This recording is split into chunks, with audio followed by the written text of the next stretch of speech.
Last பார்ட்ல நம்ம ஹீரோயினி விராஜ் இருக்கிற இடத்துக்கே வந்துட்டா. அந்த பயிலும் அங்கேயும் இங்கேயும் ஓடிட்டு அதுக்கப்புறமா ஒரு அலிமாருக்குள்ள போய் ஒளிஞ்சிக்கிறான். அப்பதான் நம்ம ஹீரோயினுமே என்ன அந்த அலிமாரில் ஏதோ சத்தம் வர மாதிரி இருக்கே அப்படின்னு சொல்லிட்டு அதை ஓப்பன் பண்றதுக்காக போறா. அதுக்குள்ள அங்கே ஃப்ரெண்டுக்காரனுங்களாம் வந்துடுறானுங்க.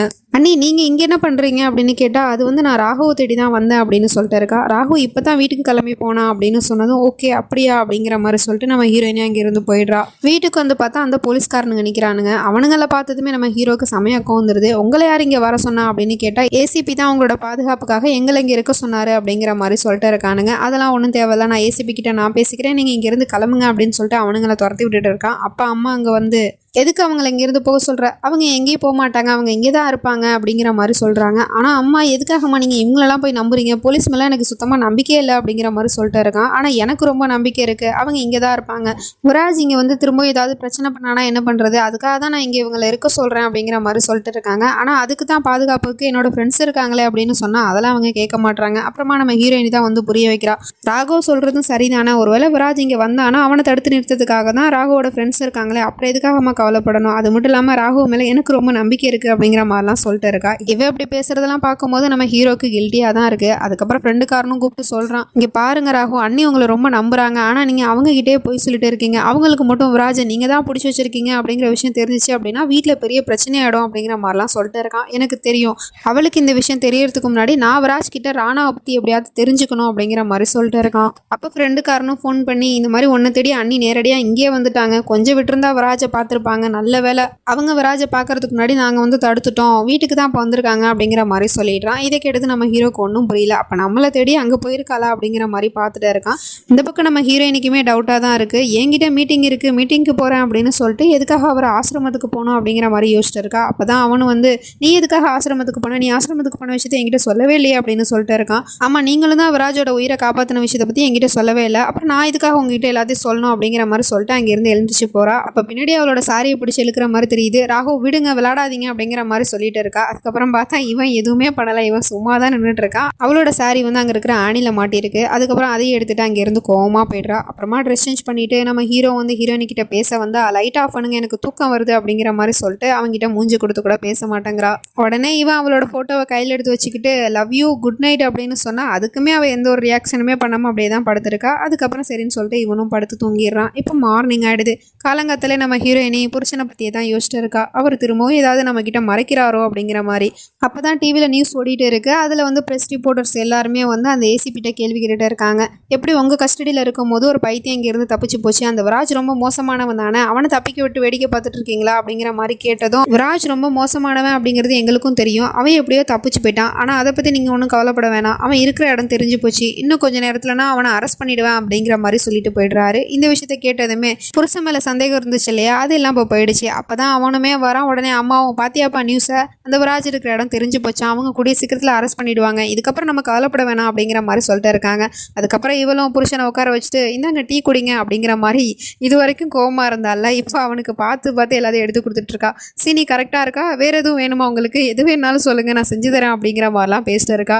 இவனும் அதை பார்த்துவிட்டு எனக்கு தெரியும் சியா, நீ இப்போ வந்து அந்த ஏசிபி பேசுனதை பார்த்துட்டு தானே என்னை நீ திரும்பவும் நம்ப ஆரம்பிச்சிட்ட, பட் நான் இப்போவும் உங்ககிட்ட போய் தான் சொல்லிகிட்டே இருக்கேன், அந்த விராஜ் ஏன் கஸ்டடியில் தான் இருக்கான் அப்படிங்கிற மாதிரி யோசிச்சுட்டு இருக்கான். இந்த பக்கம் ப்ரெஸ் ரிப்போர்ட்டர்ஸ் எல்லாருக்கிட்டையும் பதில் சொல்லிட்டு காருக்குள்ளே வந்து உட்காந்தா அந்த டாக்டரும் கேட்குறான், அப்போ உங்களுக்கு நிஜமாவே விராஜ் இருக்கிற இடம் தெரிஞ்சு போச்சா, அப்படின்னா அவனை பிடிச்சனா உடனே அவனை கொல்ல வேண்டியதான் அப்படிங்கிற மாதிரிலாம் சொல்லிட்டு இருக்கான். இல்லடா, அது நான் இவங்க வாயை அடைக்கிறதுக்காக சும்மா பொய் சொன்னடா, மற்றபடி அவன் எங்கே இருக்காங்கிறது இன்னுமே எனக்கு தெரியாது அப்படிங்கிற மாதிரி சொல்லிட்டு இருக்காரு. அப்போ தான் 2 போலீஸும் வந்து இந்த மாதிரி ராகு வீட்டிலேருந்து எங்களை துரத்தி விட்டாரு, அவருக்கு போலீஸ் பாதுகாப்பு வேணாமா அப்படிங்கிற மாதிரி சொல்லிட்டு இருக்கானுங்க. அதை பார்த்துட்டு இவருக்கு இப்போ சந்தேகம் வருது, ராகு வீட்டுக்கு போலீஸ் ப்ரொடெக்ஷன் வேணாம் அப்படின்னு சொன்னானா அப்போ வந்து ராகு கஸ்டடியில் தான் வந்து விராஜ் இருக்கானோ அப்படிங்கிற மாதிரி யோசிச்சுட்டு இருக்காரு.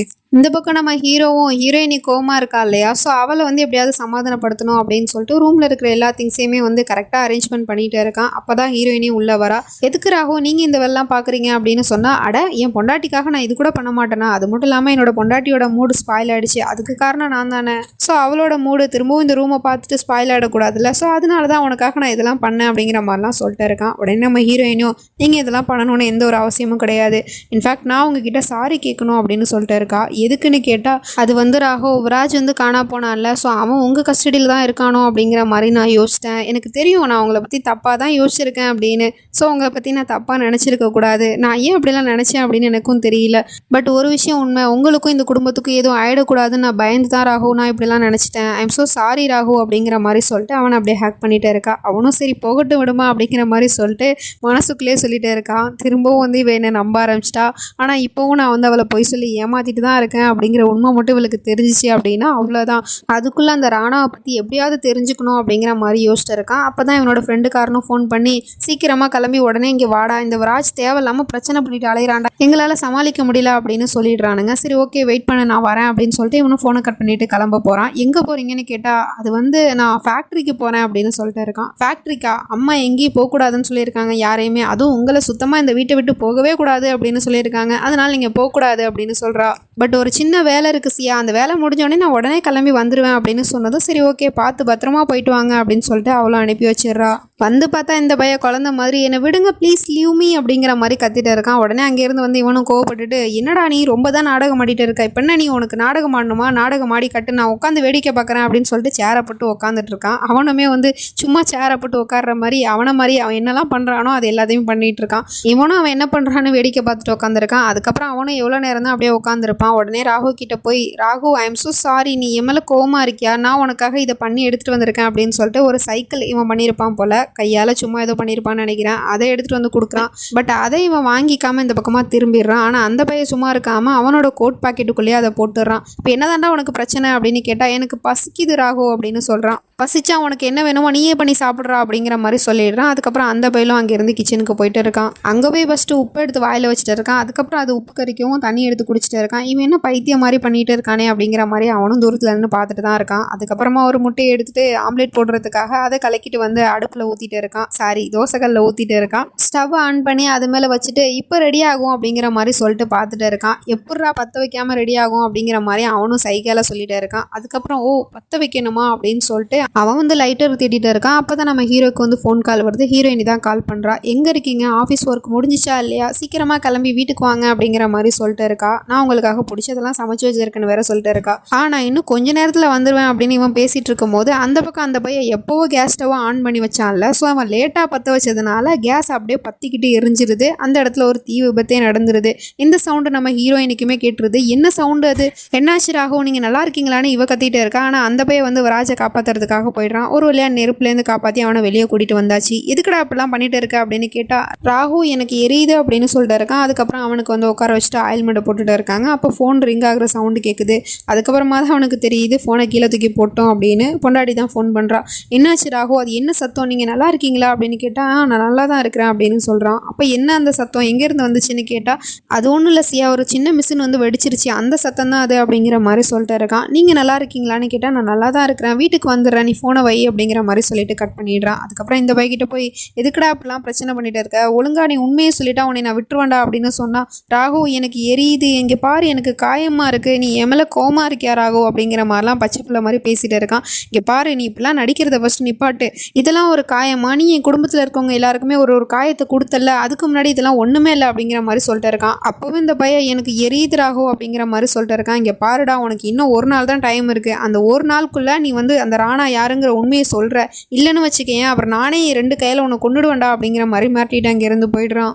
வீட்டுக்கு வந்ததுமே என்னாச்சு ராகு நீங்கள் நல்லா தானே இருக்கீங்க, உங்களுக்கு எதுவும் அடிபட்டுச்சா அப்படி இப்படிங்கிற மாதிரி கேட்டுட்டு இருக்கா. உன் முன்னாடி நான் அப்போ நல்லா தானே வந்து நிற்கிறேன், அப்புறம் ஏன் அப்படி நீ ரொம்ப பயந்து போயிருக்க, நான் நல்லா தான் இருக்கேன் அப்படின்னு சொல்லிட்டு இருக்கான். உங்களுக்கு ஏதோ ஆயிடுச்சோன்னு நான் ரொம்ப பயந்துட்டேன் ராகு அப்படின்னு சொல்லிட்டு ஃபேமிலி இருக்கிறாங்க, அதெல்லாம் கூட நம்ம ஹீரோயினி கவனிக்கல.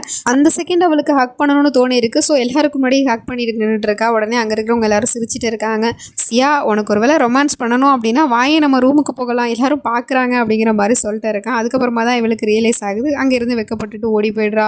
இந்த பக்கம் விராஜ போலீஸும் தேடிட்டு தான் இருக்கிறாங்க போல. அப்போ வந்து ஒரு பையன்கிட்ட வந்து இவனை பார்த்துருக்கியா அப்படின்னு சொல்லிட்டு கேட்குறாங்க. அந்த பையன் தான் வந்து நம்ம விராஜ கல்லால் மண்டையை உடச்சி விட்டான் இல்லையா, ஸோ அதனால அவனுக்கு இவனை தெரியும்.